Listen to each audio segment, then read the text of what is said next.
Brian, and I will be telling our story, Paul.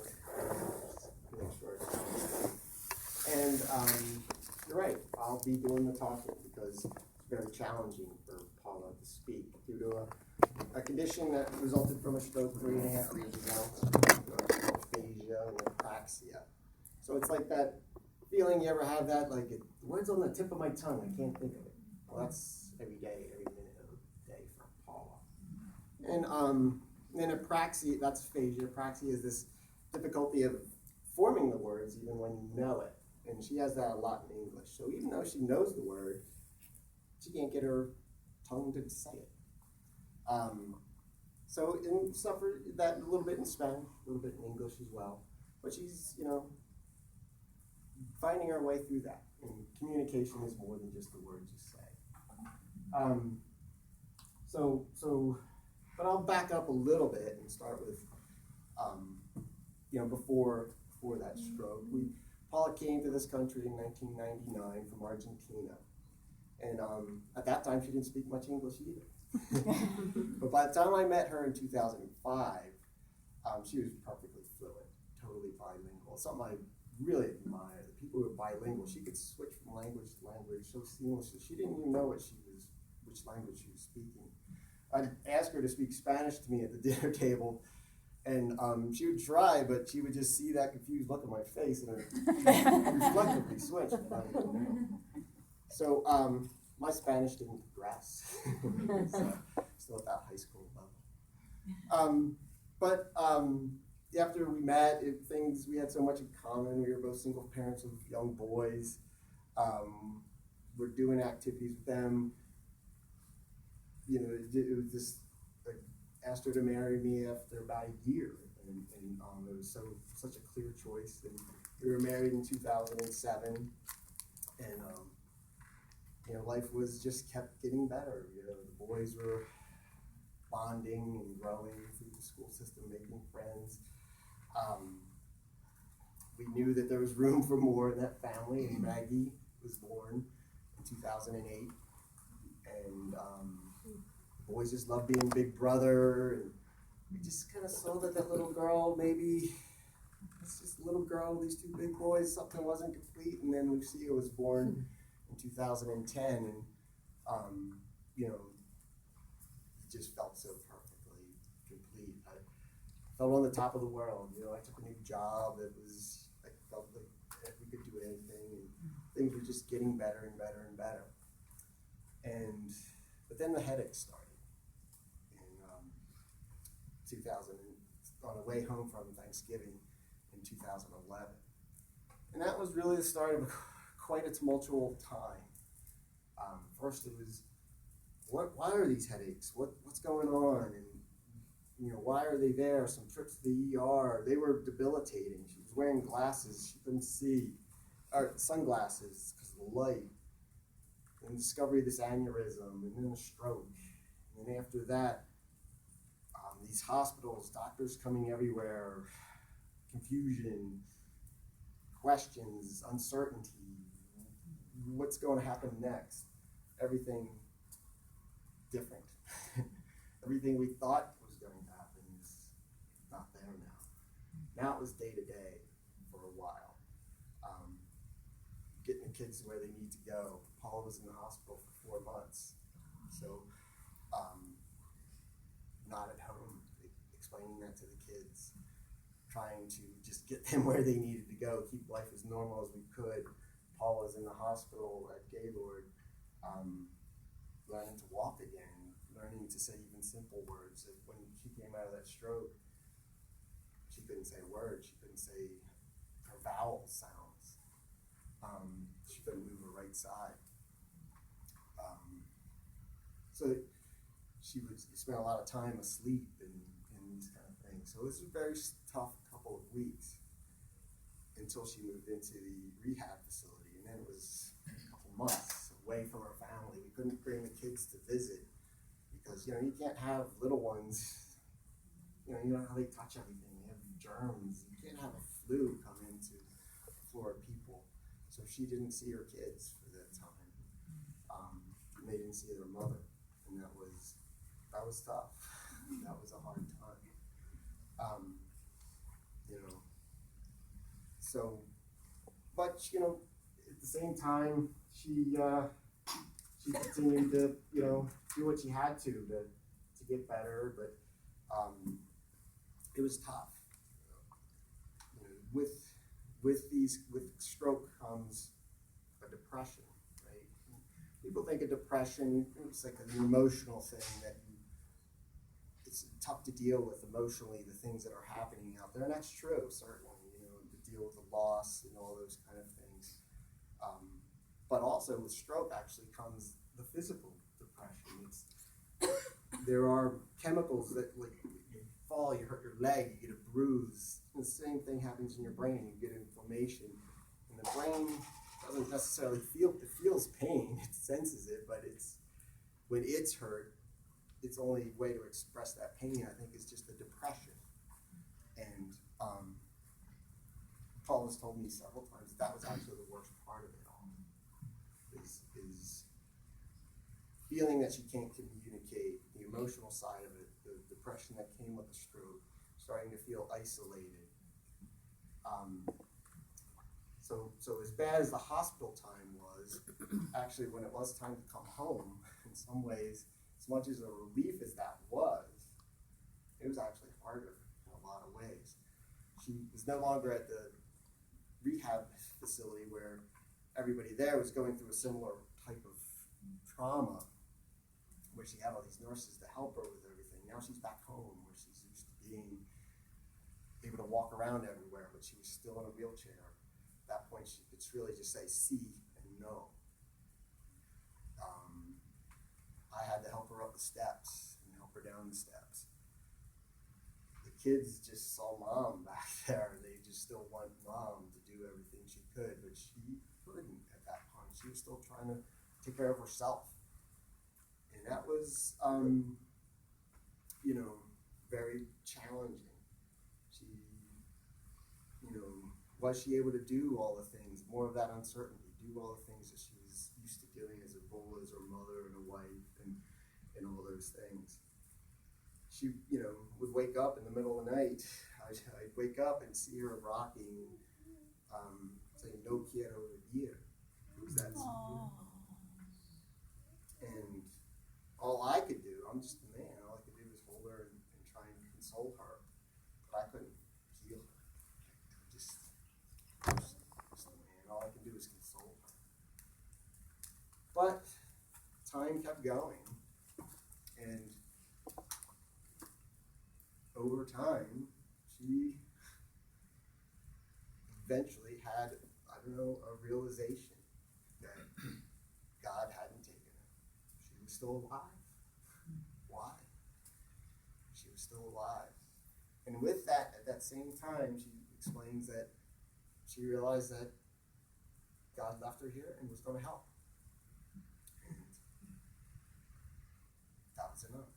From that point forward, she started to say, all right, my part in this is just to kind of just go out and just live life again. So she was driving by then again, and she would go to the supermarket and just use the word she had, point, and buy things and come back, and that was okay. And some of that isolation that she was feeling in those days started to recede. And we went to Maggie's kindergarten orientation and met a family that was their first week from Mexico in the United States, and their daughter was going there, and they heard, wow, this is all new, and Paula reached out to them.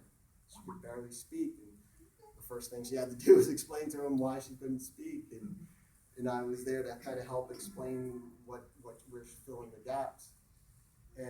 But that family really appreciated having that Spanish speaker, and they became close friends, and our daughters became very close friends. And that little experience of reaching out led to other new friends, new social experiences.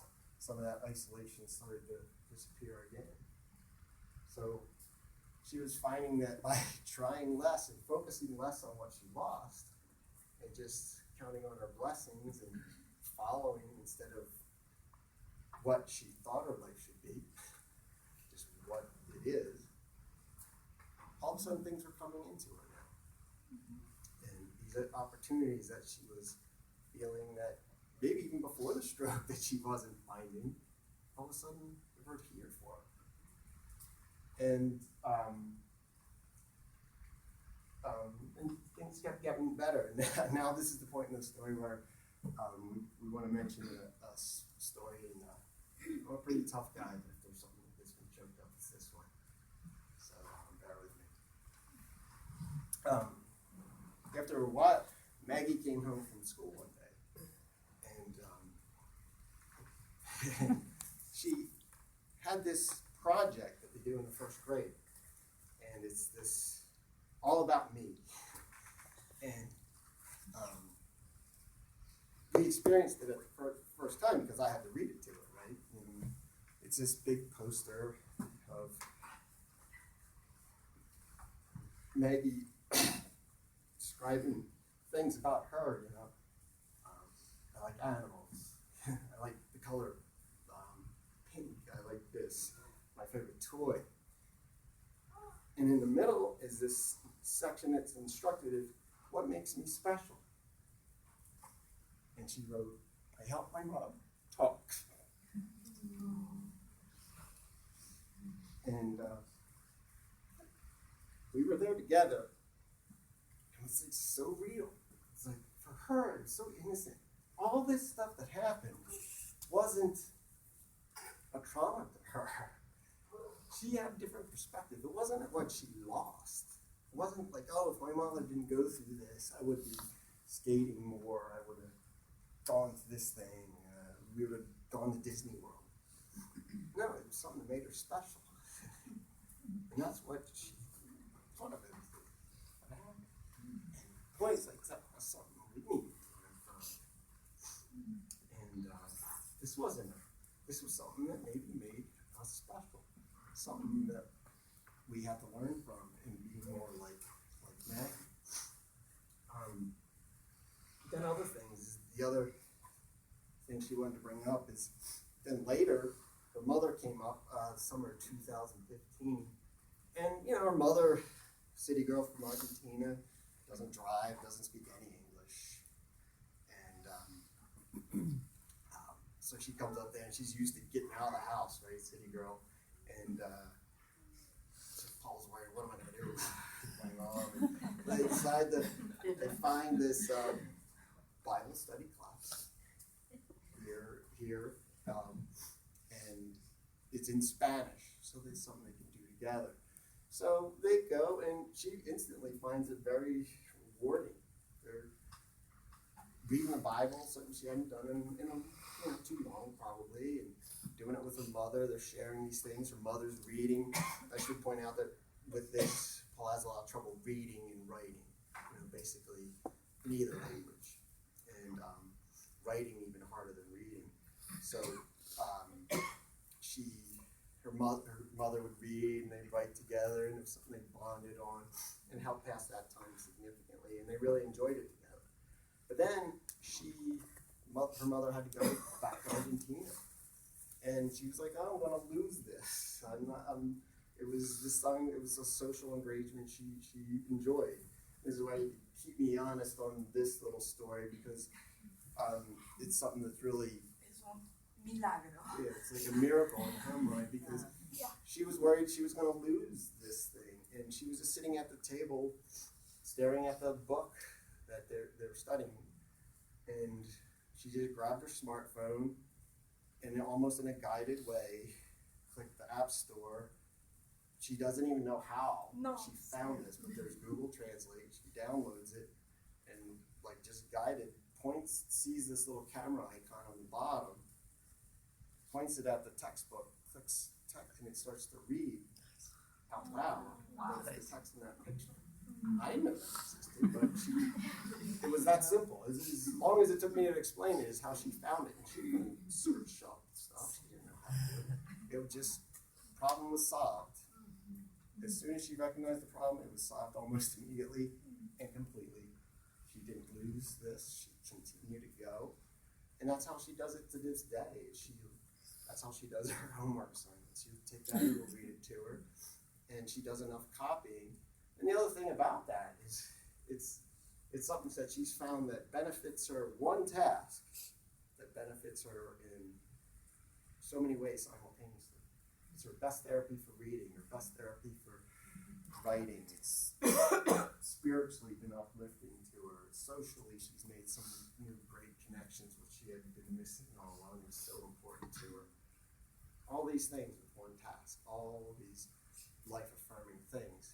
And it all stems from her willingness to accept what's given to her. And I guess that's, where we wind up, what brings us here is her story, what she wants to end up with is once, and it's cliche, but once she stopped trying to decide what her life should be or whatever, what it's supposed to be like, and just be guided and let her path, accept her path, accept her challenges as well as her blessings, and focus less on, every day she had to get out of bed in those dark times, get up and somehow face it and get through that day. When things got easier, she, I think, remembered some of those skills. If you just fail to pick up these burdens and these silly things, are the kids in the right program at school, or are they the best at the soccer team, or her house looks so nice, his job is so great, their lifestyle. You just fail to pick up those things and carry those burdens around. And instead, be grateful for everything you do have. Because, we didn't create these great things either. As long as we didn't deserve the bad things. They're not, this is just our life, right? We can't take as credit for all these good things. It's the same, we shouldn't take the blame for these bad things. As long as you're accepting of what's, and focus more, let's just say, focus more on the positive aspects of what's happening in your life. Then what you're doing is reflecting God and what He's given to you in a way that He's asked you to. And that's really our role. So it doesn't matter what your challenges are, whether they're big or they're small. That doesn't matter. I think we all have the same challenge of reflecting the good things that we've been given, being grateful for those, and persevering through the negative things, realizing that we all have our challenges and we're not entitled to a perfect life. So hopefully I was guided through this ourselves, and it made some sense, and really, I guess at that I'll just say thank you, paz, thank you, peace, and gracias. Is